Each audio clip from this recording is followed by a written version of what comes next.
नमस्कार, दृष्टि न्यूज में आपका स्वागत है। मैं हूं आपके साथ अंकिता। चलिए बढ़ते हैं खबर की ओर। इस दौरान उन्होंने जहां एक और अपराधियों के खिलाफ पुलिस की बड़ी उपलब्धियों को गिनाया, वहीं दूसरी ओर जनता और पुलिस के बीच की दूरी कम करने के लिए जन चौपाल जैसे नवाचार की घोषणा भी की।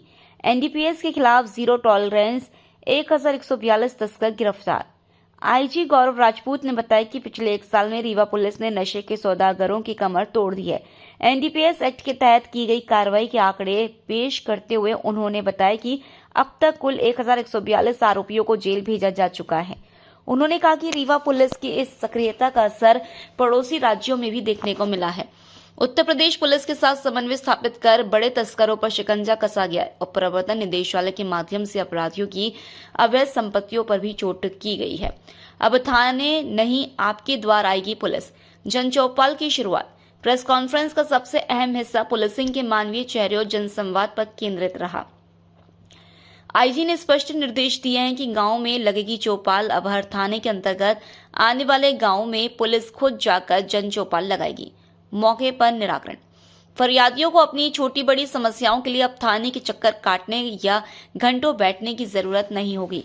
पुलिस मौके पर ही उनकी शिकायतें सुनेगी और उनका त्वरित निराकरण करेगी।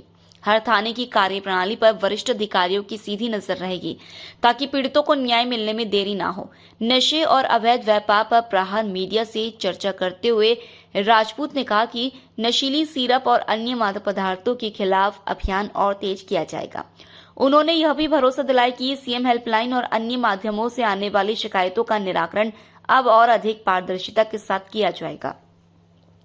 आईजी गौरव राजपूत ने कहा कि हमारा उद्देश्य केवल अपराधियों को पकड़ना ही नहीं, बल्कि आम जनता के मन में पुलिस के प्रति विश्वास पैदा करना है।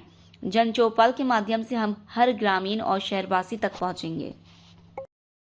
तो आप सभी पत्रकार बंधुओं का मैं हृदय से स्वागत करता हूं कि आज की जो इम्पोर्टेंट बैठक है, इसमें पिछले 1 वर्षों के अंतर्गत जो रीवा संभाग में पुलिस अधीक्षकों ने अपनी टीम के साथ जो कार्य किया है, उसके कुछ अनुभव आपसे साझा करना चाहूंगा।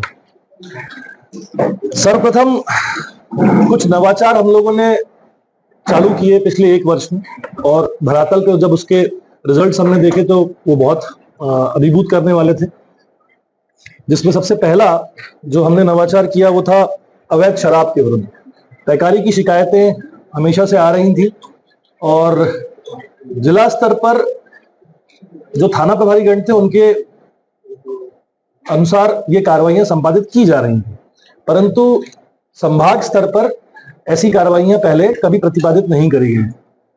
संभाग स्तर पर पहला अभियान हमने अवैध शराब के विरुद्ध चलाया, जिसमें लगभग 8 बार यह अभियान रेंज स्तर, जोन स्तर से चलाया गया, जिसमें कुल करीब 11,132 आरोपी इस पूरे साल भर में पकड़े गए हैं। और ये डाटा उससे अलग है जो थाने में या पुलिस अधीक्षक गणों ने अपने स्तर पर अवैध शराब की निगरानी की।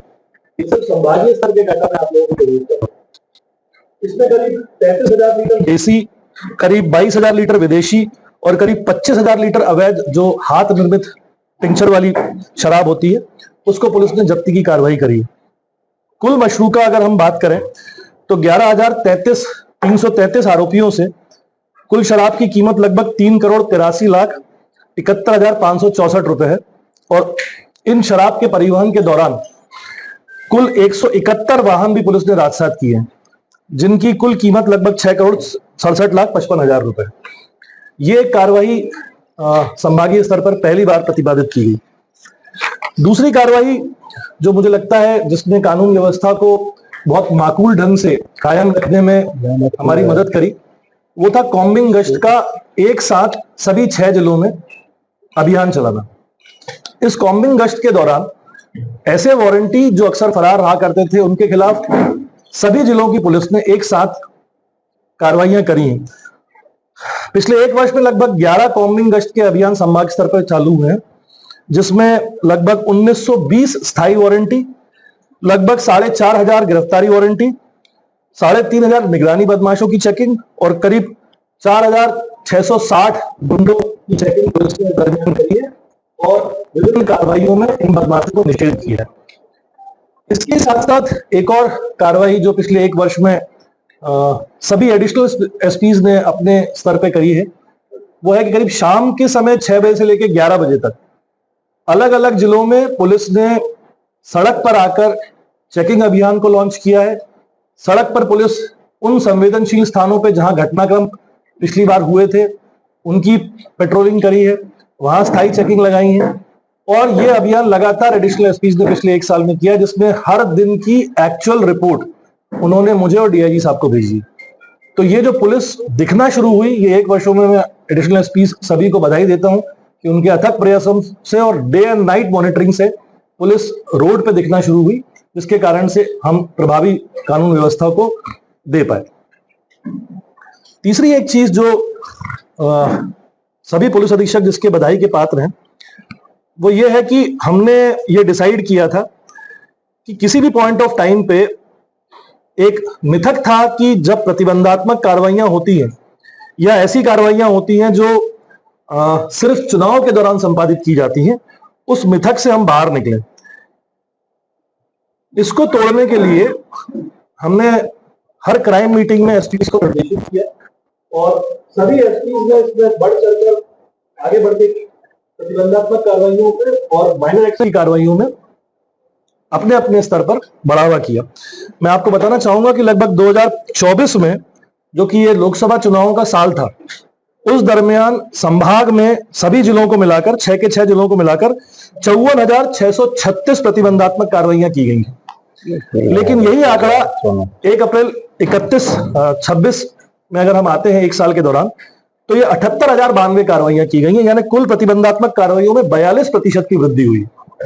इसी के साथ साथ जो माइनर एक्ट्स की कार्रवाइयां हैं, लघु अधिनियम जिनको हम बोलते हैं, उनमें 2024 में 93,606 कार्रवाइयां संपादित की गई थी और यही लघु अधिनियम की कार्रवाइयां 2025 में बढ़कर 1,16,535 हो गई, यानी कि कुल अगर हम अनुपात देखें तो 24.5% की वृद्धि है। इन सभी सघन कार्रवाइयों के कारण से मुझे लगता है कि सभी जिलों में अपराधों में कमी आई है। उसका परसेंटेज अभी हम निकाल रहे हैं, लेकिन जहां तक मुझे मालूम है रीवा अकेले में करीब 4 से 5% अपराधों में कमी हुई है। बाकी जिलों का हम और अभी मूल्यांकन कर रहे हैं। सबसे महत्वपूर्ण जो मुझे लगता है, पिछले 1 साल में रीवा जोन में सभी पुलिस अधीक्षकों ने, उनके अंतर्गत एडिशनल एसपी ने, एसडीओपी ने, टीआई ने और नीचे बड़े कांस्टेबल्स ने एक टीम की तरह अगर कोई काम किया है, जिसमें हम अपने आप को देख सकते हैं कि हम काफी हद तक इस दरगाह में सक्षम हो पाए, वो है ऑपरेशन प्रहार के अंतर्गत की गई कार्रवाई। मैं आपको बताना चाहूंगा कि माननीय डीजी साहब के आदेश अनुसार प्रहार में प्रोएक्टिव और रिएक्टिव दोनों तरह की पुलिसिंग हमने की। जहां एक और प्रोएक्टिव होकर हमने जन अभियान चलाए, विभिन्न स्कूलों के स्तर पर, विश्वविद्यालय के स्तर पर, पंचायतों के स्तर पर अलग अलग जगह लोगों को नशे से दूरी है जरूरी अभियान से जागरूक कराया। वहीं रिएक्टिव पुलिस में ऐसे लोग जो लोग इन मादक पदार्थों की अवैध बिक्री में संलिप्त थे, उनके खिलाफ कठोर कार्रवाई सुनिश्चित करी एनडीपीएस एक्ट के अंतर्गत। इस पूरे 1 साल में एनडीपीएस एक्ट के कुल 705